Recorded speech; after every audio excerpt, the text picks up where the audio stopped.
Les decía que seguramente nos íbamos a contactar con nuestro compañero en Buenos Aires, José Di Mauro, del Parlamentario Web. José, ¿cómo estás?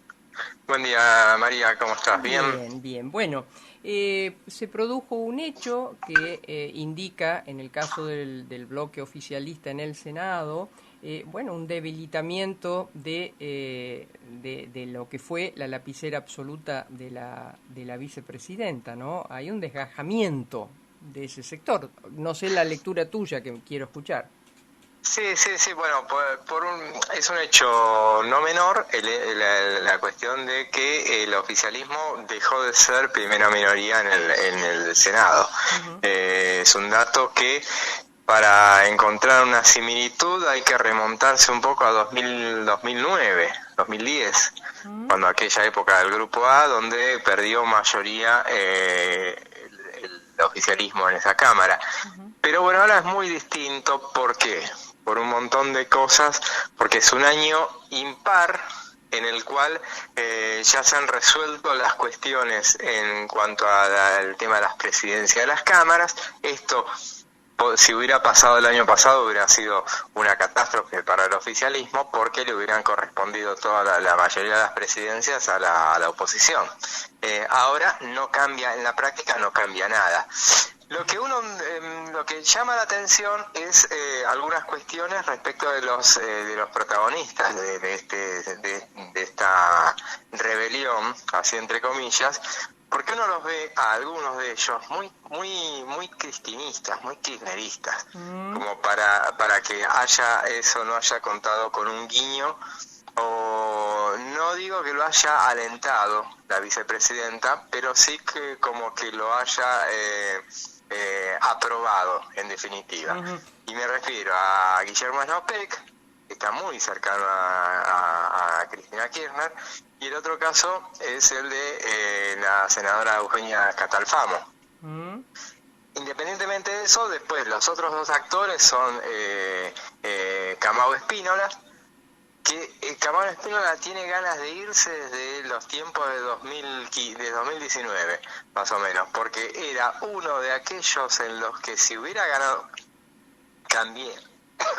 perdón, No. si hubiera ganado Cambiemos la elección, en ese momento, seguramente el que hubiera sido vicepresidente de la Nación, que era Miguel Pichetto, hubiera pasado con una ambulancia a recoger todos los heridos del peronismo, y Espínola era uno de aquellos que se iba a ir, el que Ujú. iba a ir a pasar a Juntos por el Cambio, seguramente era lo que se rumoreaba por ese entonces. Mm. Tanto Snopek como Espínola como Cuader, senador entrerriano, se hablaba ya desde hace 2 años de su intención de independizarse del oficialismo, pero seguir en cierta sintonía con el oficialismo, o sea, solamente para no estar ni con Juntos por el Cambio, obviamente, ni tampoco con el Frente de Todos oficialmente, pero tener cierta independencia, que es, me parece, lo que va a terminar sucediendo en una Cámara,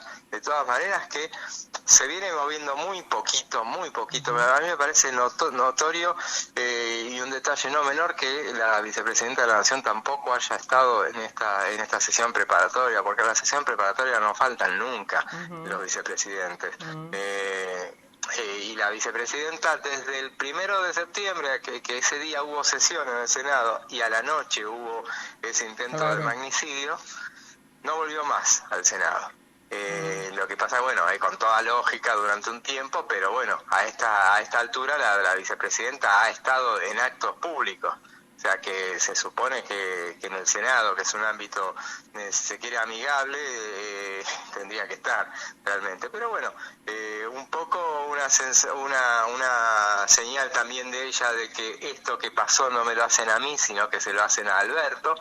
El hecho de Bueno, que ay, algunos... Sí. perdón, eso te quería notar, ¿no? Me llamó mucho la atención que, por ejemplo, Snopek, su carta de renuncia y todo, carga todas las tintas sobre el presidente. Bueno, también es lógico en alguna forma, pero ni una línea sobre la vicepresidenta, a la cual le Claro. está generando supuestamente un problema. Claro, claro, y es por ahí que se entiende un poco el hecho de que la cuestión va dirigida en ese sentido, o sea, y es otra muestra, en definitiva, para lo que es la interpretación del kirchnerismo, de que ellos no tienen nada que ver con esto que terminó, este gobierno que terminó resultando, que está bien, que Cristina lo generó, pero después todo lo que sucedió y todo lo malo que sucedió no fue por responsabilidad de Cristina, claro, sino que fue por responsabilidad de un presidente que no estuvo a la altura. Claro. Esa es la síntesis. Te hago una pregunta. ¿Irá el 1 de marzo, que es la semana que viene? Bueno, se descuenta que sí,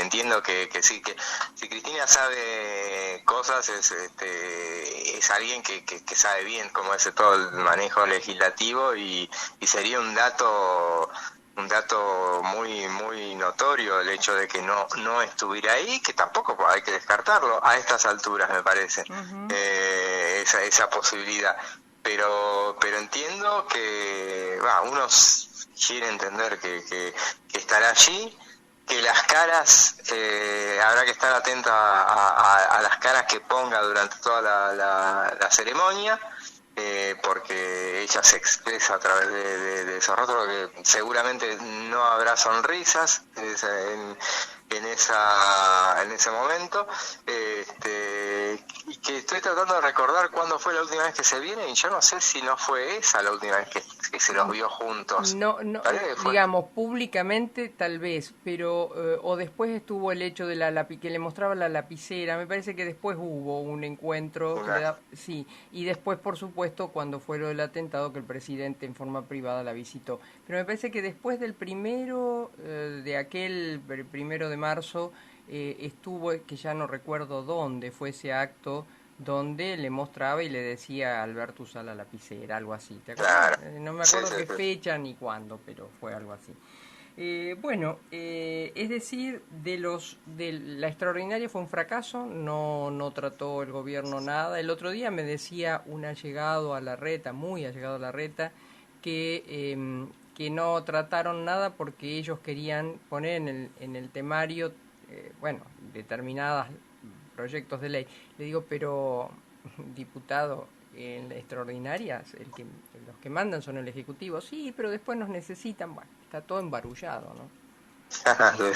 Y sí, lo que pasa que, acá toda la responsabilidad, en ese sentido yo creo que no debe haber dudas, toda la responsabilidad le corresponde en extraordinarias le corresponde al oficialismo. O sea, es verdad que se tratan temas que le interesan al Ejecutivo, uh-huh, pero cuando vos tenés un problema de que necesitas contar con la anuencia de otros sectores, de otros sectores, entonces tratás de garantizarte los números a partir de lo que incluís en ese temario y tirarle algún centro a la oposición, sí. Claro. ¿Qué es lo que va a pasar el 28 ahora este martes? Va a haber una sesión. Uh-huh. Entonces, en diputados, que va por lo menos para que no pase sin pena ni gloria estas extraordinarias nuevamente. Entonces, lo que va a tratar es el tema de la moratoria, porque tienen los votos, independientemente de todo esto, tienen los votos porque ahí en el interbloque federal cuentan con la anuencia justamente del interbloque federal, porque firmaron el dictamen en su momento de la moratoria, y también van a tratar el tema de recetas digitales, que ahí cuentan con un guiño para Mónica Fein, uh-huh, que es presidenta del bloque socialista y que es presidenta más que nada de la Comisión de Salud. Ella está muy interesada en ese proyecto. Uh-huh. ¿Y por qué ese proyecto? Porque pierde estado parlamentario, si no. Claro. Entonces, si no se aprueba ese día, pierde estado parlamentario. Entonces, de esa manera generaron por lo menos la presencia de 3 o 4 diputados de ese sector del interbloque federal que se avengan a darles darles quórum. Bueno, en eso que hicieron para esta sesión, es lo que tendrían que haber hecho con el resto de la oposición, o sea, a ver, bueno, sentarse a negociar, bueno, miren, ¿qué es lo que quieren ustedes? Queremos alquileres, bueno, no, alquileres no, dame otra cosa, a ver, ¿qué es lo que quieren? ¿Qué es lo que sugerirían? Y bueno, y alguna cosa les vas a dar, como para garantizarse el número, porque no lo tienen. Entonces es así, si vos no tenés el número tenés que encontrar la manera de garantizarse las sesiones. Mirá, gobernar en minoría, vos sabés que yo escribí un libro sobre ese tema, y es una técnica muy difícil de hacer, y es una novedad que llegó para quedarse. Entonces se tienen que entender, el próximo gobierno también lo va a tener que entender que es así. Y entonces van a tener que, desde ahora ya, comprender que lo que les espera no va a ser muy distinto de lo que es ahora, entonces tener actitudes que después no generen en un futuro revanchas del tipo de, bueno, yo no te doy nada porque vos tampoco me diste nada en su momento. Claro, recién estaba hablando sobre eso, y la presentación de Rodríguez Larreta, bueno, que quiere diferenciarse de los extremos. Y yo decía, si gana alguien que no quiere tender ningún puente con la oposición, vamos a estar igual o peor que ahora. Sí, totalmente.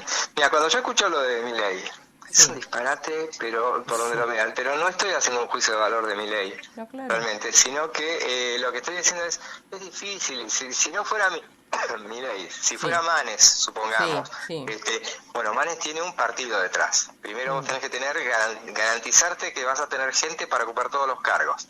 Y no aventureros que vos no los terminás de conocer, porque evidentemente en un sector tan reducido como el de Milei, vos no conocés a todos los que necesitas. Y vos el día que asumís, el 10 de diciembre, necesitas contar con 19.000 personas para ir a ocupar cargos importantes. Entonces, 19.000 personas, 19.000 funcionarios tenés que cubrir puestos para que se le hizo difícil a Mauricio Macri. Recordemos que tenía 3 partidos detrás, y se le hizo difícil, recordemos, porque ganó impensadamente la provincia de Buenos Aires. Entonces no solamente tenía que atender, y que lo que él pensaba era desgajar un poco la ciudad de Buenos Aires, o sea, llevarse funcionarios de ahí, pero no, tuvo que derivar funcionarios para la provincia de Buenos Aires. Bueno, o sea, no es nada sencillo. Escúchame, es lo que a mí me produce, y creo que lo he escrito, me produce una gran incógnita sobre Milei. Milei está favorecido por los votos, pero no sobre su estructura electoral. Por ejemplo, en esta provincia, salvo que haya cambiado de idea de cuando hablé con él, pero en esta provincia y otras, no va a presentar candidato a gobernador. Le interesa la lista de diputados nacionales. Ahora, humildemente creo que es entender poco lo que es hacer política si vos en provincias claves como esta no tenés un candidato a gobernador. Claro, sí, totalmente. ¿Qué es lo que le va a pasar? Tampoco tiene gente, pero nos diríamos un poco hacia otra cuestión, y parecería que uno está haciendo campaña contra Milei. No, es análisis de la realidad. Claro, lo que digo es, aparte de que vos necesitas una estructura parlamentaria atrás. Por eso le dicen a Milei, bueno, mirá, hacé una buena elección, porque necesitas muchas buenas elecciones para después dar el gran salto, porque si no tenés una mayoría. Le pasó a Macri. No crean que lo de Macri fue la devaluación. Lo de Macri fue no contar con un Congreso detrás, no contar, o sea, poder gobernar con el Congreso durante los 2 primeros años, y después cuando tenía el número no tuvo los acuerdos, que siguió necesitándolo y no se dio cuenta. Bueno, independientemente de esa cuestión, Milei hoy son 3 diputados. Para llegar con toda la furia, mira, vamos a hacer una nota en los próximos días, cómo sería, y con toda la furia podría llegar a tener, y exagero, 25 diputados.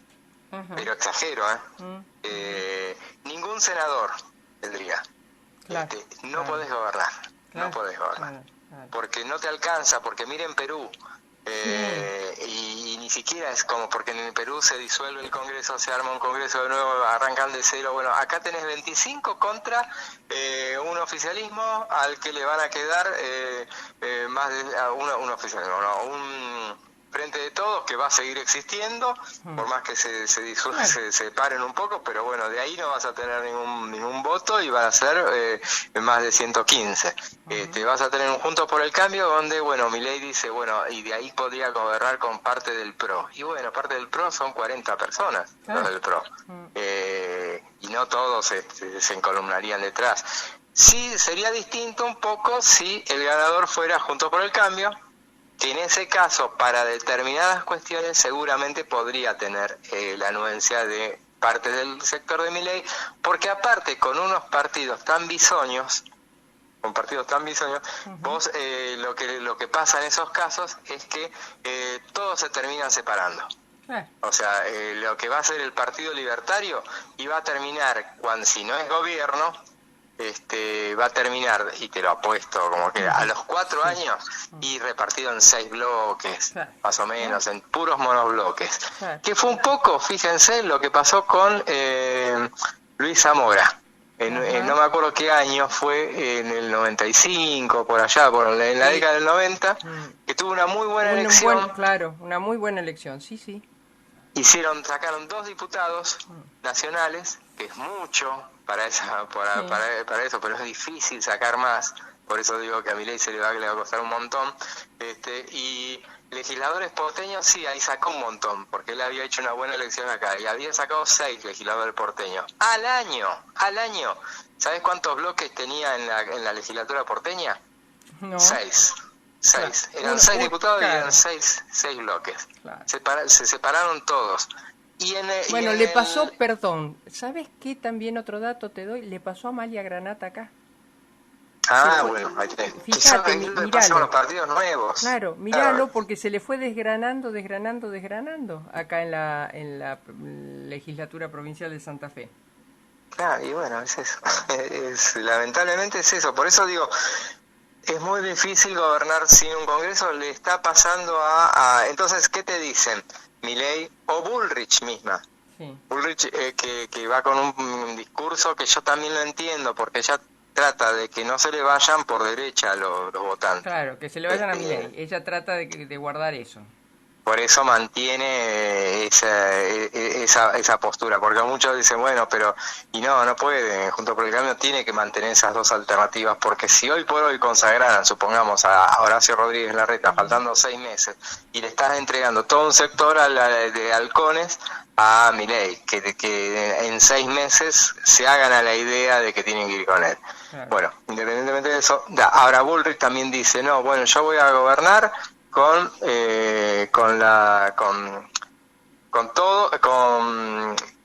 llamado a plebiscitos. Y no es así. No puede claro ser. Por eso. Y no podés vivir a plebiscito, porque hay determinadas cuestiones que todo el tiempo tenés que resolver temas, y no podés estar llamando y esperando a resolver todo por ahí. Junto por el Cambio le va a pasar que sí va a contar, en todo caso, para una eventual reforma laboral, o cosa, o como se llame, va a contar en diputados. Pero de todas maneras, en el Senado, el panorama que hoy vemos también puede ser que sea más adverso para Juntos por el Cambio el año que viene, aún ganando. Claro. Porque arriba muchas provincias donde le fue bien. Por ejemplo, no sé si vos tal vez me puedas dar información, no sé cómo está cerrando Mendoza, pero Mendoza, por ejemplo, están teniendo problemas claros y claves dentro de la conformación de Juntos por el Cambio. Claro, sí. Igualmente ahí tienen a favor que por lo menos no tienen que cambiar senadores, entonces claro. Y tienen la garantía a lo mejor de que pueden ganar porque tienen un peronismo que es muy reducido, pero puede ser que no tienen candidato en Mendoza, mira lo que te digo. En Mendoza no tienen candidato.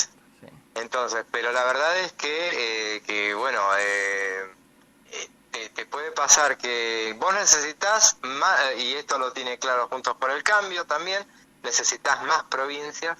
Claro. O sea, no te alcanza con gobernar 3 provincias y tener un parejo Congreso. No, necesitas más gobernadores, porque si no dependes de los gobernadores. Claro. Entonces necesitaría mínimo 5 y por lo menos 8 provincias en realidad. Necesitaría, que no las va a tener. 5 provincias, 5 gobernadores. Claro. Hoy tiene 4. Tiene las 3 radicales y la cuarta, que es la ciudad de Buenos Aires. Sí. Uno imagina que que puede llegar a ganar en Santa Fe. No es menor una provincia así, y que puede llegar a ganar en Córdoba y que puede llegar a ganar en Entre Ríos. Se tiene que garantizar esas 3 provincias y ahí daría un salto de calidad que sería de 7 provincias. ¿Qué sabes de Lozada? Ya, algunos dicen que la tientan y ella con un dejo no de suficiencia, lo contrario de suficiencia, de humildad, sí, me parece que hace que la posibilidad de ser vicepresidenta de la nación, que porque a muchos les gustaría como candidata, es una cosa que ella le convendría más. Se sentiría más cómoda, claro, porque sabe que es una brasa caliente la provincia de Santa Fe. Claro. Sí, entonces me parece, pero bueno, cuando es así, cuando pasa el tren, siempre en política te dicen no puedes aprovecharlo y tenés que ir. Aparte, el hecho de estas de las PASO son un monstruo, las PASO en ese sentido, de que no te dejan lugar para nada. Recordemos, las PASO no fueron hechas para favorecer la vida de las personas, de los partidos políticos. O sea, sería bueno que se sentaran, pasada esta elección, a mantener las PASO, pero hacerlas más convenientes, o sea, de modo tal de que bueno, la fórmula surja después. Claro. Y no antes, porque pero bueno, recordemos cómo no podés poner una fórmula entre el primero y el segundo, por ejemplo. No podés para nada, claro. Que sería una cosa interesante para la vida de las coaliciones y que de los partidos, ¿no? Sí. José, y en realidad fueron hechas para que el que pierde no juegue, no pueda jugar. Claro. Y punto. Sí. Y que de esa manera también es difícil después, porque con qué incentivo contribuye activamente a ganar la general. José, gracias como siempre, fantástico todo este panorama que nos has hecho. Un beso enorme. Otro para vos. Gracias. Gracias, chao. José Di Mauro.